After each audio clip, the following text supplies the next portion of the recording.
So did the acidic feed give the worms chronic indigestion, or did they all get up and leave? Let's find out.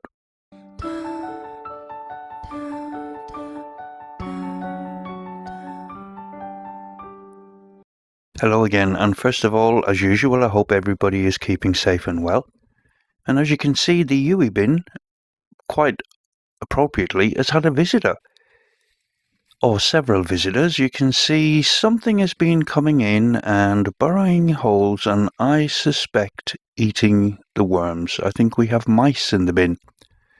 Now, it's quite appropriate that it should happen to the EWWI bin, everything wrong with it bin.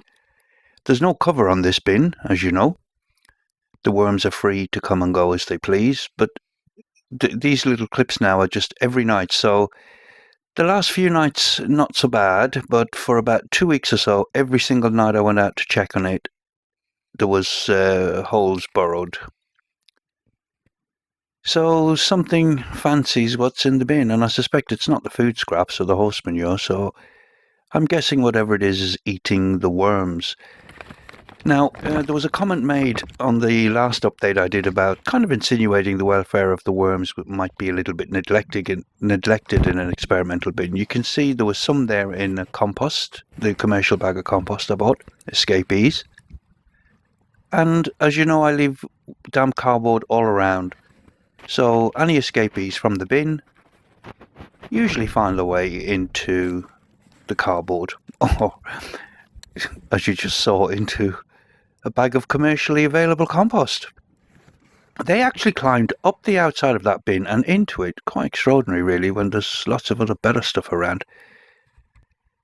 So this is just to reassure people that the worms are not being stressed or neglected. They're completely free to leave whenever they like, and if they do leave, there's somewhere safe for them to go, and there's plenty of food all around.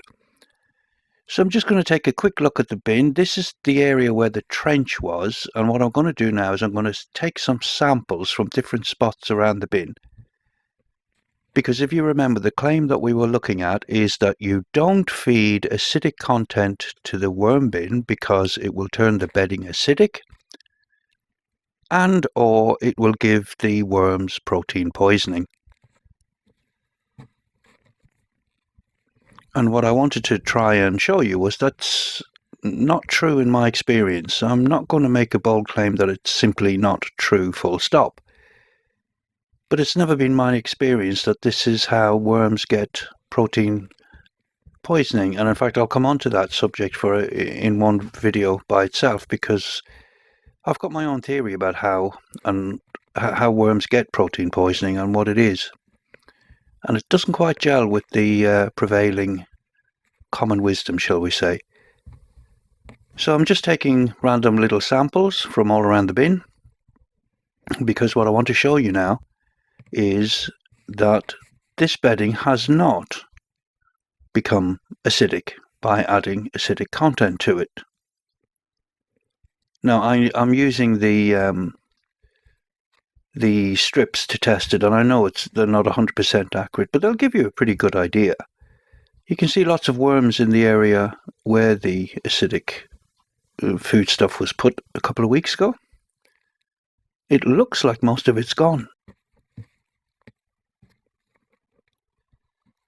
But we'll come back and have a look at that once we've tested the bedding. So with these tests, it's a simple case of sampling around the bin and then adding it to quantity of water. And then what you've got to do is you've got to leave it sit for half an hour. So I'm just going to leave it there among the cornflowers, which are growing nicely. And we'll come back in 30 minutes and sample.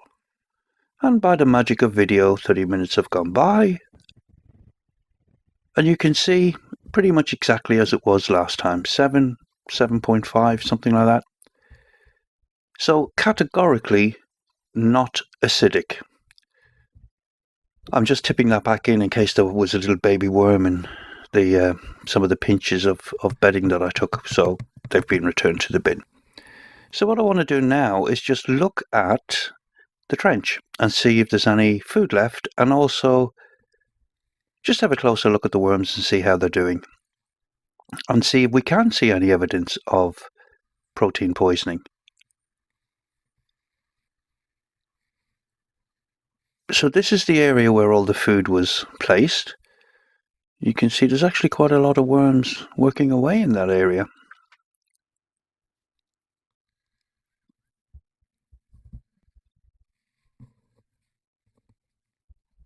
It does feel a little bit compacted, which is a surprise considering the activity of the worms and our visitors, our nighttime visitor.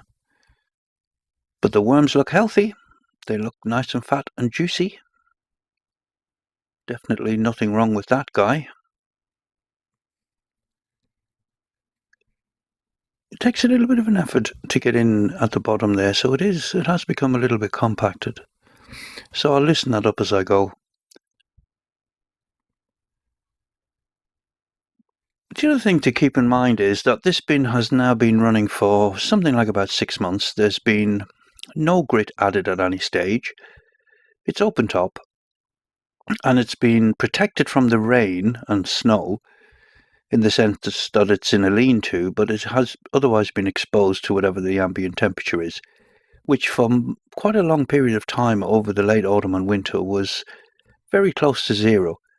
So where you read, your bedding must be 15 to 20 degrees or whatever to keep the worms happy and to keep the population growing, you can see I started with a handful of worms, no grit added at any stage. The worms have multiplied throughout the cold season. Granted, probably not to the extent that they would if they were in a nice warm bin. Now that looks like the end of the spring onions I added. So there's a little bit of root there of spring onion, but nothing else. Well, the rhubarb, that was liquidized, so that would have disappeared quite quick. And that looks like the outer skin of the lemon. There was grapefruit, lemon, rhubarb, tomatoes, and spring onion, if I remember correctly, added. So all of the acidic foodstuffs I could find. But yeah, so the worms have multiplied. They're doing extremely well and looking very healthy. They've been pretty much exposed to the elements other than directly to the rain and snow that we had throughout the winter, but they've continued to grow their population. Remembering I only started off with a handful of worms. No grit's been added, like I say, which again is another thing that you hear all the time. You must add grit. And again, just to be absolutely clear, I am not saying don't add grit. I'm trying to reassure you that you will have a very healthy worm population and worm bin if you don't add grit. And I'll come on again at a later video to look at a bit more detail about what I think happens really in terms of the grit, what I think is really going on. It's not quite, it's very compacted in this corner. But lots of healthy worms, like you can see.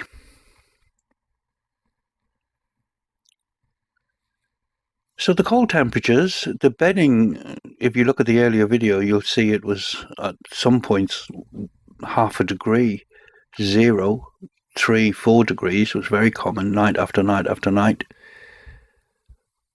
And yet the worms have done fine. I was going to say the temperatures are getting warmer now, but actually we're predicted for the next 10 days to be 0 degrees again, but then hopefully we should start to feel the warm spring weather. So the worms are looking fantastic. I'm happy with the numbers. No evidence of protein poisoning.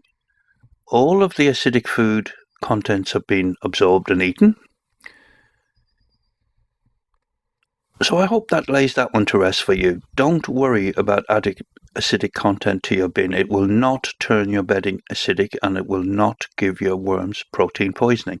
Again, moderation is the key. I am not saying for a bin this size, if I added 25 kilo of grapefruit, that it would not cause a problem. But what I added was sort of a reasonable amount of scraps that you might find in a normal household feed, if you like, and you can see it did not cause any problems to this small worm bin. Okay, as always, thanks for watching. Bye for now.